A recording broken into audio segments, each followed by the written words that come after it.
kita pasti akan pindah menuju kampung halaman kita. Mana kampung halaman kita? Ketika kita akan pindah rumah, kita akan pulang kampung, maka kita perlu bekal. Mas Rati besok lebaran mau pulang kampung aja, butuh bekal. Kalau punya bekalnya apa ya? Nyata bekal cuma segini berat doang. Berenang aja laut. Karena bekalnya kagak jauh. Yo, kita mau sabar nih sebelum kita puasa. Usia kita rata-rata berapa? Ada yang 50 tahun ada nggak? 40? Katakanlah 40 ya. Karena kita ngomong putih. Rata-rata 40 usia kita nih. Ya, kita hitung juga. Dari usia 40 tahun kita hidup. Yang dipakai buat tidur, buat main, kira-kira berapa tahun? Taruhlah separuhnya. Kapan? Tahu kalau bayi kita tidur, main, bocah kan? Tinggal 20. Dari 20 tahun kita hidup, yang kita pakai buat ibadah berapa tahun? Kira-kira nih, kan kita kerja, gitu kan? Main pulsa, main bola, nongkrong. Nah, ayo gitu, bener nggak? Taruhlah ibadah kita cuma 10 tahun. Oh 10 tahun kan? Nah itu masih bagus 10 tahun. Coba main gitu kan? Bapak sholat berapa menit? 5 menit. Nongkrong? Bayar mana? Ayo. Taruhlah 10 tahun. Nih kita ibadah di 10 tahun nih. Dan usia 40 tahun kita ibadah cuma 10 tahun. Dari 10 tahun kita ibadah, yang ikhlas berapa tahun?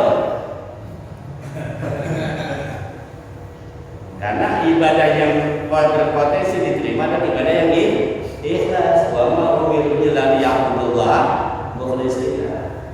Berapa tahun tuh kita sholat di mushola yang kagak diomelin begini. Woi, mushola mau jajan. Kata pilih gitu, ada kan gitu. Berapa tahun kita yang sholat karena nggak enak? Nggak pas nggak sholat. Yang ikhlas, taruhlah yang ikhlas nih berpotensi diterima. Taruhlah 4 tahun. Dari 40 tahun kita hidup, ternyata yang berpotensi cuma 5 tahun. Imbang apa enggak? Enggak ada. Kira-kira 5 tahun itu cukup buat makanya Allah suruh kita untuk mencari bekal pulang. Apa kata Allah Al-Quran? Pada zawal faida farzali. Berbekallah dan persiapkan bekal ini. Faida farzali. Bekal terbaik untuk kamu pulang ke akhirat sana cuma tak. Ini udah hukum alam, Pak. Setiap kita pindah ke tempat baru, pasti kita akan butuh sesuatu yang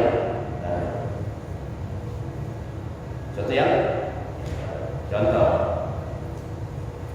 kita meninggal aja, ganti baju lah. Mungkin satu pakai nggak? Itu false, pakai nggak? Kita mau pulang kampung ganti baju, cuma 3 lembar. Gak ada kantongnya lagi. Gak ada kan? Ada nggak Bapak? Nih di kantongnya handphone. Kan bisa dikantongin kan? Ada orang meninggal bawa handphone. Woi, HP boleh. Terus aku tanya malah tinggal WA gue. Mantra buat semua yang kita kejar-kejar di dunia ini akan kita balik ke negeri akhirat. Jangan baju bahan motor yang kita kejar-kejar, mobil yang kita cicil, rumah yang kita bela-belain, macam-macam belum jajanan yang menurut kita tuh nggak penting banget. Apa saya bilang nggak penting? Hukum dasar makan apa? Lapar apa gini dimakan. Yang bikin orang bisa makan sekarang apa? Bukan karena nggak ada makan, tapi apa? Ikutin keinginan. Benar? Kadang masih kenyang pengen ngunyah lagi. Udah makan peci kan masih peko ini enak nih roti bakar, makan roti bakar dan martabak, makan martabak. Pernah nggak bapak ngalamin ngajak anak ini jalan-jalan pengen makan nih weekend putar dari Makabaik kok enak kali lagi ke Gito terus kali lagi ke Kayak kali terus cuma makan. Pernah nggak begitu? Padahal kan pola cukup maka itulah keinginan dunia langsung cuma sampai di habis waktu itu cuma buat nyari restoran. Begitu dapat ngantri pas ayahnya habis kagak jadi marah-marah kali cuma pengen apa dia belok ke warteg makan kenyang selesai. Yang bikin kita susah itu karena nafsu kita.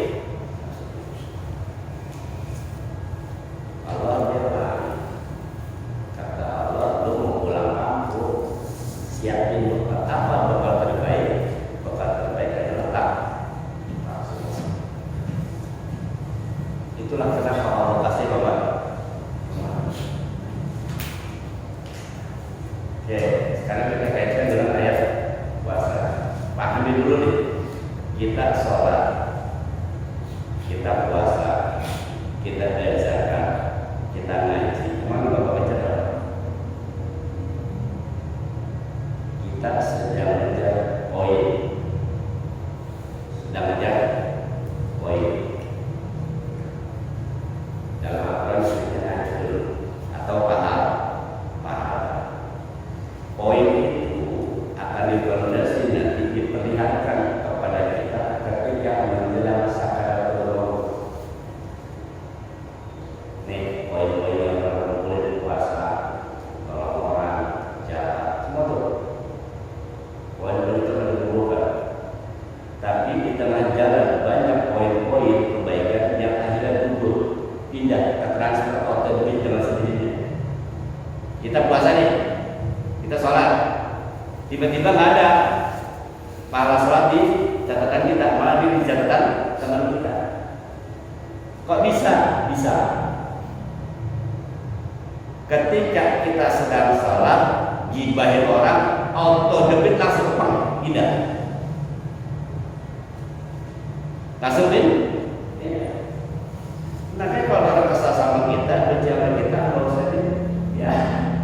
Begitulah cara Allah ngasih pahala kita. Karena kita sahabat, pahala orang itu pindah ke kita. Contoh begini, Bapak sholat nih, jadi Imam Muhammad yang berjaya, nah itu langsung beda.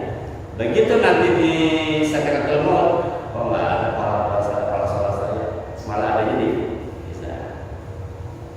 Maka seringkali pahala ibadah itu kenapa? Nggak ikhlas. Dan terutama yang kedua suka gibahin orang, suka jelek-jelekin orang, apalagi sampai fitnah orang habis tuh.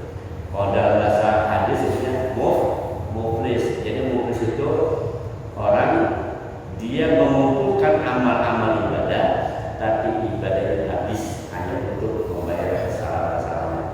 Karena lawan salah soleh.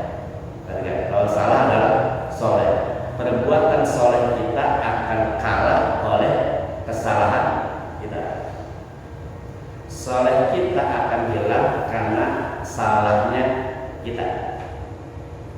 Yang mulai ada soleh, ada salah. Hati-hati. Yang sebisa mungkin jaga. Kenapa puasa yang Allah suruh? Kenapa puasa ya Allah sudah masuk ke ini? Karena kalau sudah bahas banyak enggak dapat. Yang pertama, kenapa Allah perintahkan kita puasa? Pada ujung ayat ya ayyuhalladzina amanu kutiba alaikumusiyam kama kutiba alal ladzina min qablikum la'allakum tattaqun. Targetnya apa? Menjadi orang yang bertakwa. Jadi orang yang bertakwa. Kenapa takwa yang kita baca? Ingat ayat yang tadi awal kita baca, fatazawwadu fa inna khairizani takwa. Berbekallah kalian karena kalian akan pulang kampung, karena kalian akan mati, karena akan meninggal. Bekal yang terbaik adalah takwa. Jadi puasa itu adalah cara bekal